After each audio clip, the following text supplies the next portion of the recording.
A car ought to walk. I pray this devil die and get every evil thing the Lord got to give. And listen, I know you look at us in the state we in right now.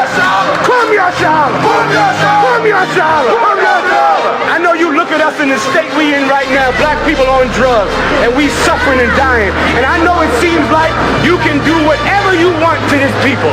I know it seems like this, but the time for glorifying yourself is soon at an end.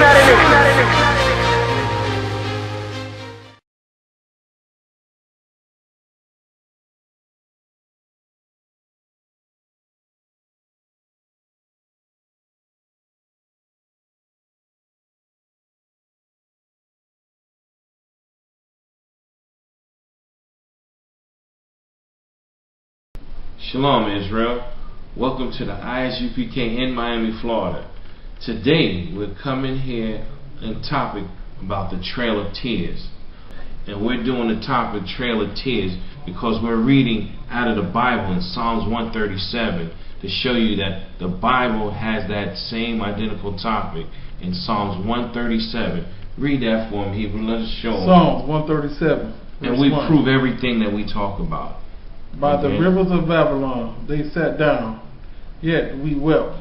Right there. By the rivers of Babylon, where they sat down and wept. Okay? They were on a trail of tears also, except they used the word wept. We're not going to get caught up in the word game. We're going to give you universal practical knowledge of words, similar words. They're all the same. Tears, wept. Trail of tears, by the river of Babylon, where Israel was carried away captive. Read. By the rivers of Babylon, there we sat down, yet we wept when we remembered Zion. Okay, stop right there, because this is where we're going to introduce the book. The tribe of Gad was brought from the east coast to the west coast. On the back of the page it tells you between 1838 and 1839 how thousands were carried away. They walked from the east to the west. It was well over 1,000 miles on a trip they said that would take 80 days.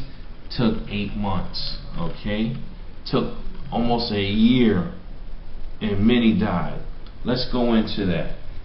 Okay, we're going to show you that it's in the Bible. They done it first in the Bible, thousands of years before Gad came over here in the Americas. Trail of Tears, page 9. The Reverend Daniel Semper Buttress did not regard December 31st, 1838 as the New Year Eve felt with fond memories and light-hearted and optimism in anticipation of the year ahead. Since the previous fall, the minister had not, in the company of the Cherokee detachment that departed Ross Land on the Tennessee River, which is preceded today Chattanooga, Tennessee, and they made the sequential track westward in Indian Territory, where they later became the state of Kansas, Nebraska, and Oklahoma. See, so they're showing you that they left from the Tennessee to Georgia, Kentucky, South Carolina, North Carolina. Those are known Cherokee territories until this day, because all didn't leave. Just like when Israel left out of Egypt, just like when they left out of Babylon, a remnant always stayed and a remnant always left. But they pushed majority of Gad from the east all the way to the west, which we call Kansas, Nebraska, and Oklahoma. Okay, they marched them by foot. They were ordered by the United States government. Okay, this general named Scott and Andrew Jackson also were ordered to round up the Cherokees, which we know today as the Gadites, the tribe of Gad, and march them, okay, and torture them. But let's go back into the Bible real quick and read some more and show you that this same event happened to the nation of Israel, the 12 tribes. Read. Psalms 137 verse 2. We hung our harps upon the willows in the midst thereof. Read.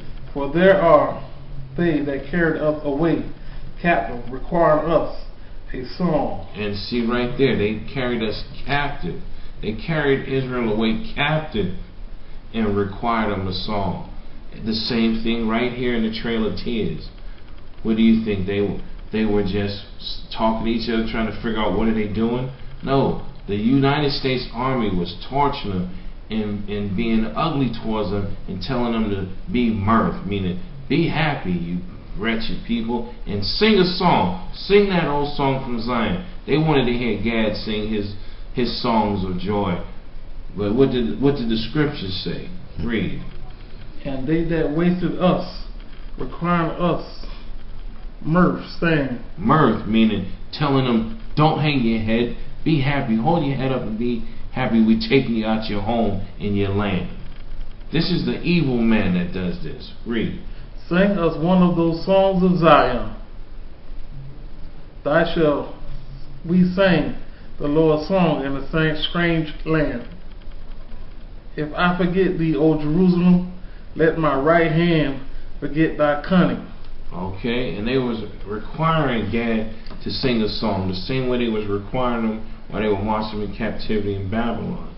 We're going to go back into the book and read some more right here and show you what was going on. A tragic farewell to the east. A tragic farewell to the east. You know why it was tragic? Because they took the people that were rightfully already there and told them to get out. Read.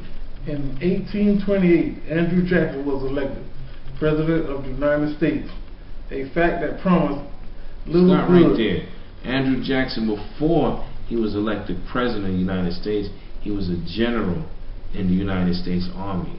That's what goes back in history to show you that all presidents were in the military before they got presidentship. Okay? And he was a known Indian fighter, they called him. Read.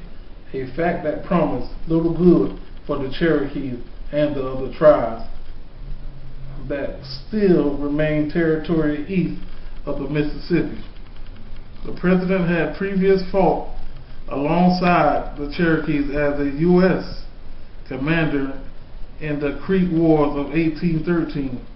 Despite the comradeship with the tribe, however, famously brazen and passionate, Jackson rarely prioritized Cherokees' interests over these white settlers, as he noted in a speech made in 1813. Start right there. So Andrew Jackson had already conspired and set up and had made treaties with Gad to break them. Because why is the title called Farewell to the East? Because it was already known that in his presidentship, in his treaties, in his time, that he was going to begin to move Gad out. Let's go back into the Bible and read some more. Psalms 137 verse 6. If I do not remember thee, let my tongue cleave to the roof of my mouth. And this is Israel saying that while they were being marched captive, okay, from Israel to Babylon. And Gad was saying the same thing, the very word. Why do you think it's the Trail of Tears? Because they remember, okay? They remember what happened to them. That's why the story was written. Not because the United States Army recorded the story, but people actually survived and wrote the story. Read. If I not prefer not Jerusalem above my chief joy, remember me, O Lord, children of Edom, in the day of Jerusalem. Stop right there. Now, they asked the Lord to remember them, okay? Gad also. And they wanted to remember their land, where they were from, okay? It's a known fact in the Trail of Tears that they can follow this story word for word, mile for mile, because there are grave sites still there to this day, and they can count the amount of people that died along the way. And who buried them? Who killed them? Edom. Okay? That's why they asked the Lord to remember Edom. Read. Who say, raise it, even to the foundation thereof. And that's what they told the people. They pushed them out of the land. They raised them up out of the land. Raised means destroy. They destroyed these people. They marched them in hideous weather, okay, with less adequate clothing in the winter, lack of food, lack of medicine, lack of shelter. These people died from anywhere from pneumonia to starvation to chicken pox to various diseases because Esau was traveling with them while he was pushing them out of their land. Okay? And let's read right here in the last minute while we close up. We want to announce the death of the people and how many died in the Trail of Tears. Read real quick. March 1838 through March 1389.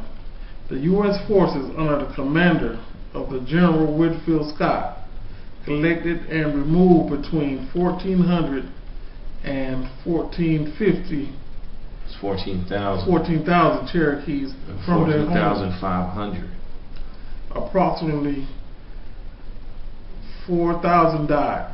And they're giving the low ball number. They're saying 4,000 died out of 14,000.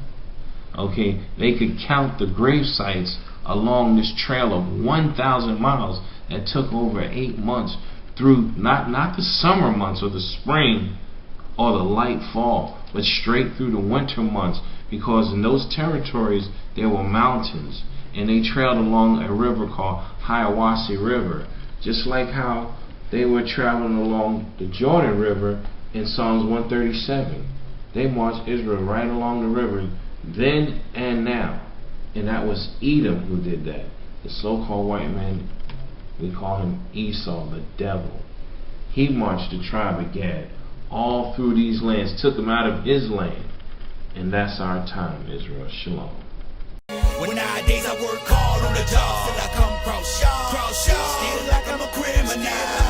Trying to get caught, it could be your first charge. Like, man, you ain't getting them in the mall. It go dip, squat, 5 mile run, push, pull, sit on, goddamn, get strong. Looking at my baby, trying to keep them doing wrong. It's too long before they grown, I can't leave them on their own. They killed Daddy like he had a 30-day cake. The news covering up the story for what they say. It took me back to the time we lost Otis. Pretend these crackers, they gon' tell you something bogus. And I'm thinking like, damn, what you tell the kids? We try to put up a fight, but did we fail the kids? Cause they really got us looking like no damn good. And why success got to cost my manhood?